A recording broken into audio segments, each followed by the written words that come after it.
মারুফ, বৃষ্টির কোনো সম্ভাবনা রয়েছে কিনা? আর কিছুক্ষণের মধ্যে তো খেলা শুরু হওয়ার কথা রয়েছে। বৃষ্টি যদি শুরু হয়, উইকেটের আচরণের পরিবর্তন আসবে কিনা? ইশরাত, এখন বৃষ্টি নেই সিলেটে, তবে সকালের দিকে ৬টা-৭টার দিকে বেশ ভালো বৃষ্টি হয়েছে, যার কারণে মাঠ এখনও ভেজা। মাঠকর্মীরা এখনও মাঠ প্রস্তুত করতে পারেনি।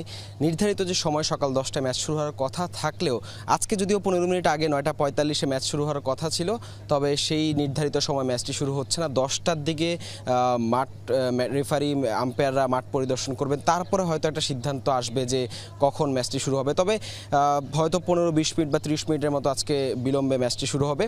বাংলাদেশের কথা যদি বলি একটু, 112 রানে বাংলাদেশ এখন পর্যন্ত লিড নিয়েছে। যদি আজকে 150 রানের মতো আরও যোগ করতে পারে, 150 থেকে 160 রান, অর্থাৎ 270 থেকে 280 রান যদি বাংলাদেশ টার্গেট দিতে পারে জিম্বাবুয়েকে, আমার কাছে মনে হয় এই কন্ডিশনে বাংলাদেশের জন্য সেটা উইনিং স্কোর হবে।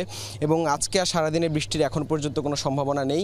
বাংলাদেশের ব্যাটাররা যদি প্রথম 1 ঘন্টা যদি একটু দেখে শুনে খেলতে পারে, জিম্বাবুয়ের বোলারদের হাতে 6 উইকেট আছে, নাজমুল শান্ত ভালো ব্যাটিং করছেন, 60 রানে অপরাজিত আছেন, জাকের আলী আছেন, যদি তারা সেটাকে ক্যারি করতে পারে, দ্বিতীয় সেশন পর্যন্ত 2টা সেশন যদি বাংলাদেশ ব্যাটিং করতে পারে, আমার কাছে মনে হয় এই টেস্টে বাংলাদেশের জয়ের সম্ভাবনাটা তত বেশি থাকবে।